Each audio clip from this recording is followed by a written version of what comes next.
Okay, great. Yeah.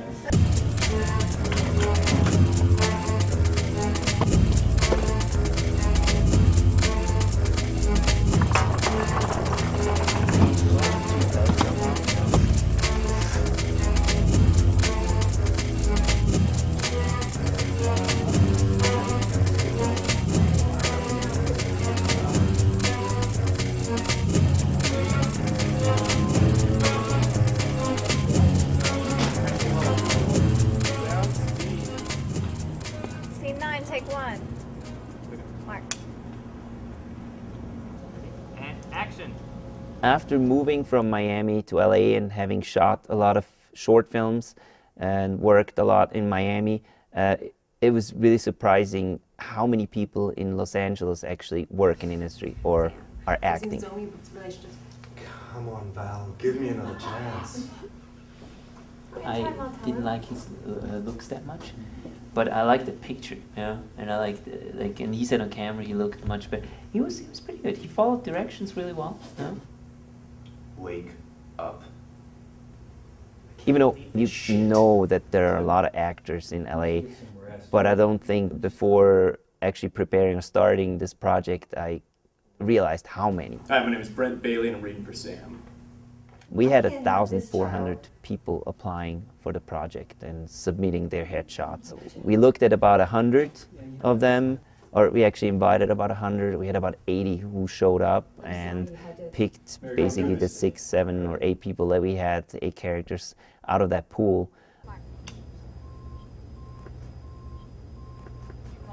This is actually also the first time for me to work with a professional film crew.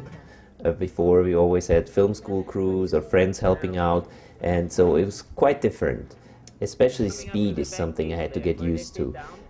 With the crews before, we were just moving faster because we didn't have as much equipment, and the whole thing wasn't as professional, of course.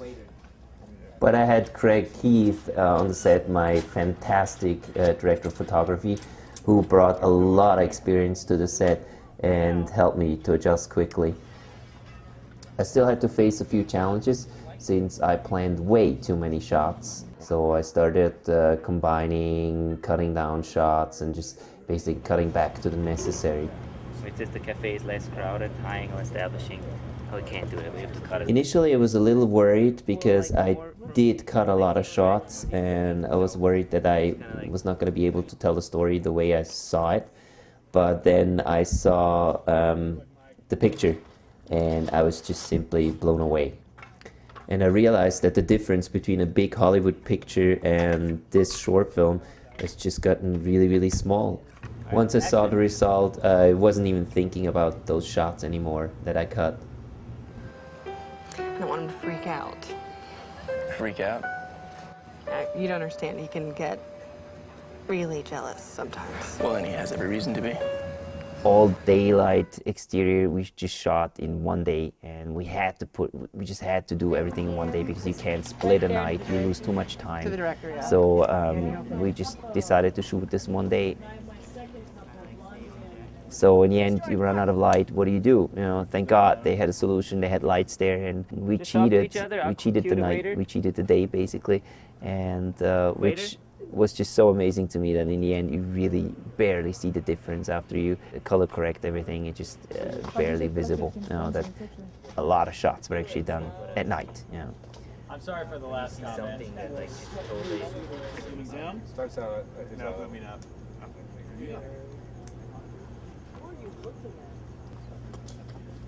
And now look, JP. Even though I had to combine a lot of shots and cut shots, there's some certain key shots that you just are not willing to cut. And everyone was against it. This one 360-degree shot done with a Steadicam circling around the actors, and everyone was like, and you gotta cut that shot. But I knew that shot was really essential and I needed it to keep the flow of that transition going. And thank God Craig was on board and we just decided to go for it, and we did it. So what we're gonna do is we're gonna have all the tables go to this side because our shot starts here. So it has to be empty here. And then from this side, Peter's gonna go first, you know, you're gonna go second, you're gonna go third, you're gonna go fourth, and you're gonna go last, you know? The way we did it is, since we had the past empty restaurant, to get it full, we had people behind the camera, behind the Steadicam, just walk in, holding the table, holding the chairs, and the people just actually had to sit down as extras right away. And so we had the whole magic just happen behind the camera and filled it up, which worked out beautifully.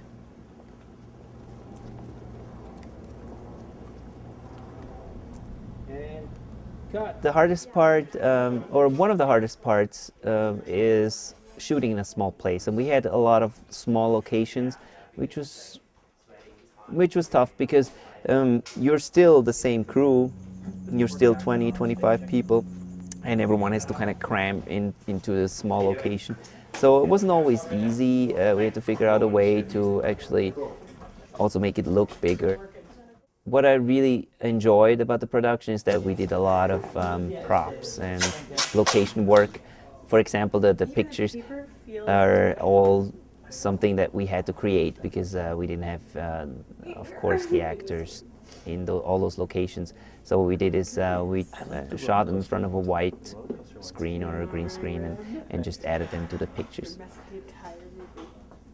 In a short film, it's always hard to set up the world in such a short amount of time. You only get like 15 to 20 minutes, and especially for a drama, you have to set up the world, and people should be in the world right away and understand what's going on. So I decided to use the pictures to just kind of show their relationship and that they really love each other.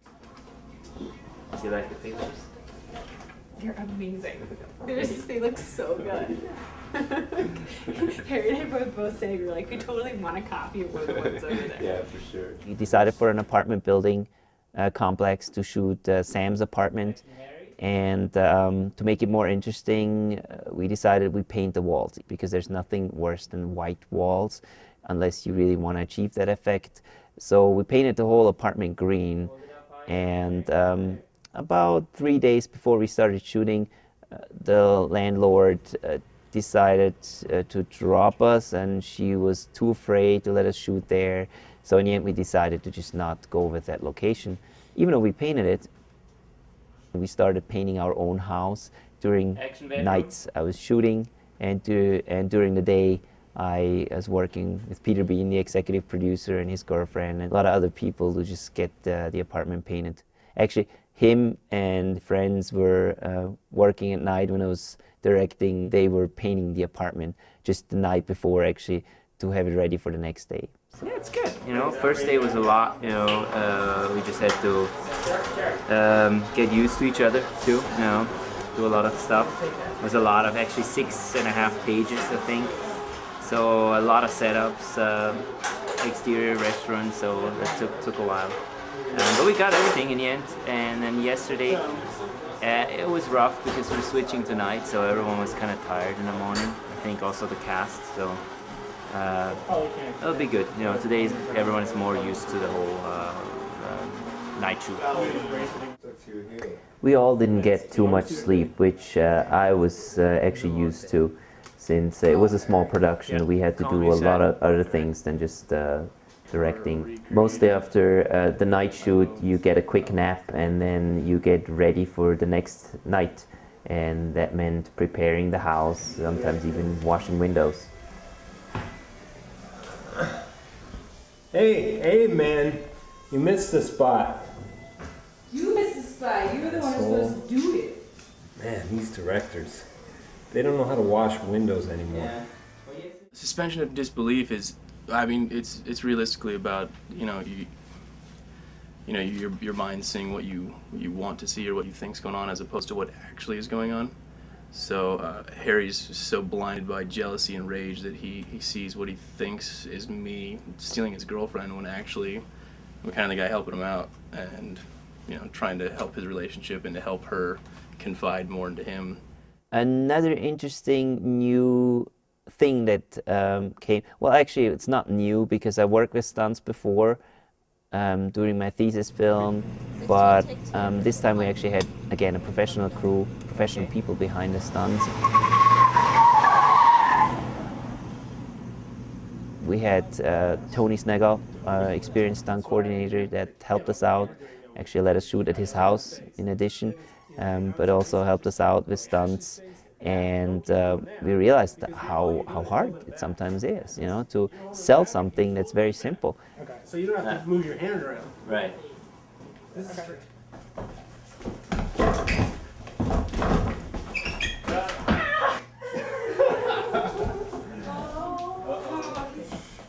The last day of shooting, the car scenes were really interesting, since we had a lot of stunts involved there. And Tony was there as the stunt driver.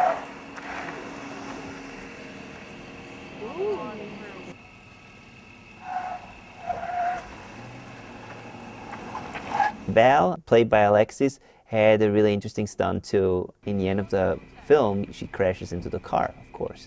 So how do you shoot that?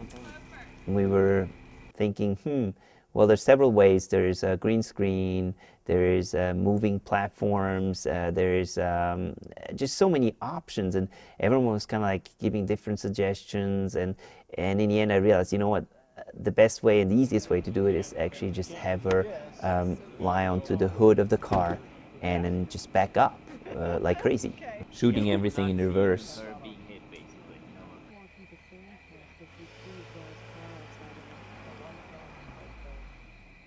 It was a really interesting stunt, also because a new technology was involved, something that I've never used before. I actually decided to go digital with this film. Before, we always shot 35mm, Super 16, 60mm, and this time I actually decided for this new camera, Red One, and it actually saved us in the end.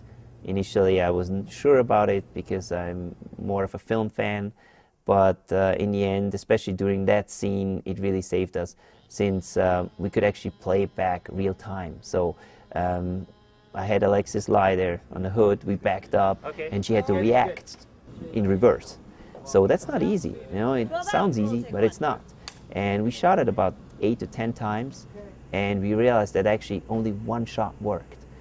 And it gave us a possibility to look at it right on camera, so we could play it back, and until we actually found the shot, okay, that one will work. On film, I don't think we would have managed that. Special effects makeup was also something I've not really worked with before, and we had Sofia Coronado and her assistant Junko, who worked on the film and had a lot of experience in special effects and did all the bruises and the cuts and everything. And I mean, it looks really amazing. I was really surprised how you get it, and sometimes I was like, Brent, whoa, what happened? It looks very real. Apparently, the way this is going to work out is I'm going to be laying on the ground. This little tube is going to be filled with blood. And we're going to squeeze that, and it's just going to go. So it was very interesting to work with the special effects makeup department.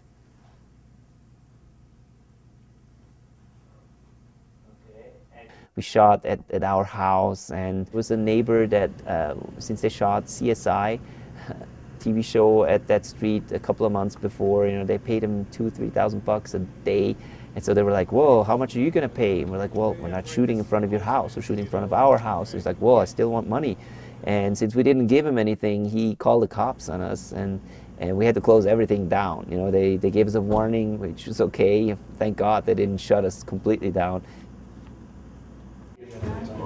The executive producer. Make sure everything is running smoothly. He's And the we one get the talking. shots. He's the one talking to the cops, and they come and shut us down.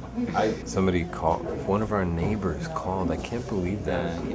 Well, we continued inside the house, and then later on, at 4 in the morning, we just kind of tarped everything around that guy's house and just shot whatever we had to shoot to finish the film. And, well, it worked out.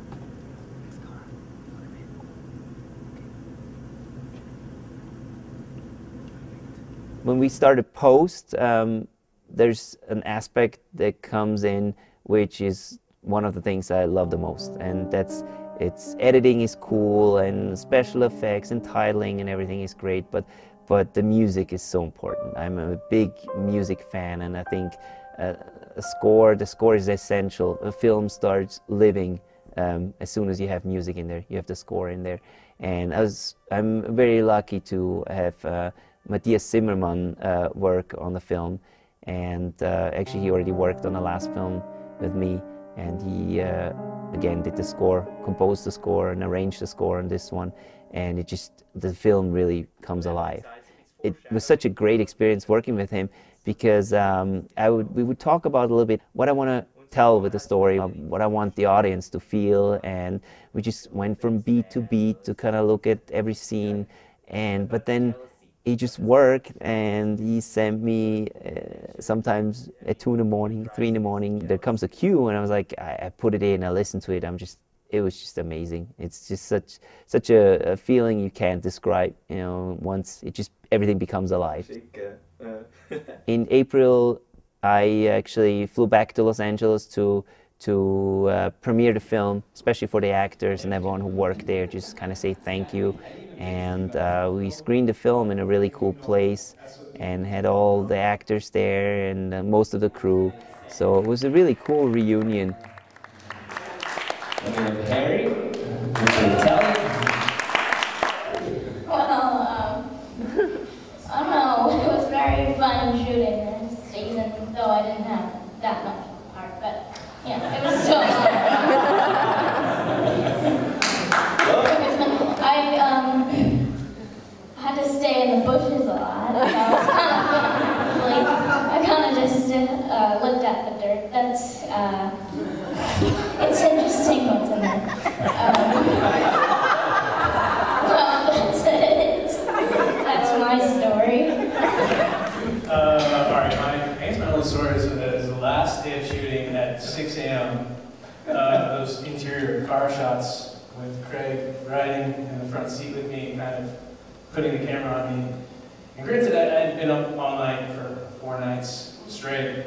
And the scene where I slam on the brakes, wasn't really thinking that he had a big camera in his hand. It wasn't really strapped in or anything. And so when I actually slammed on the brakes, Craig went flying forward. And I was like, my first thought was like, oh man, I ruined that camera. No, I didn't.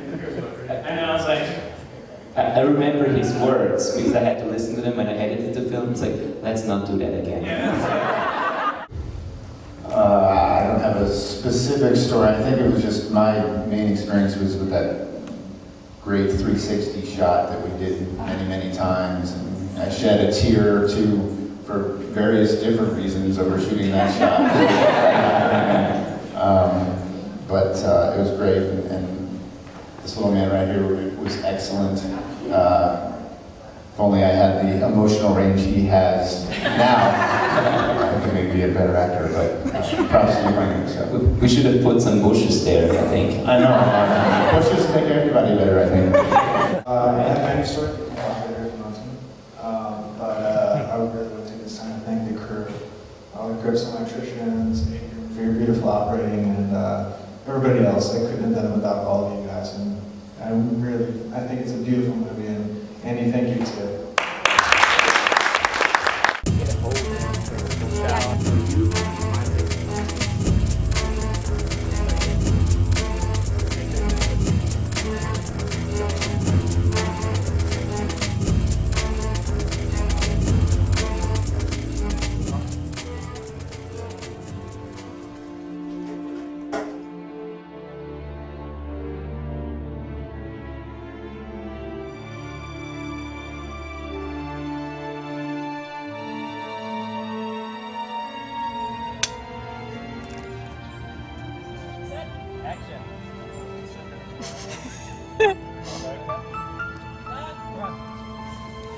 It's a good thing that happened anyway.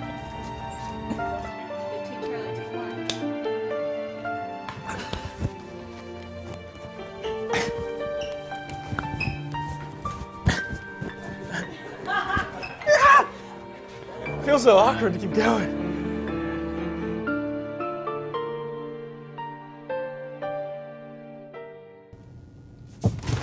Oh God, sorry. All right, let's not do that again.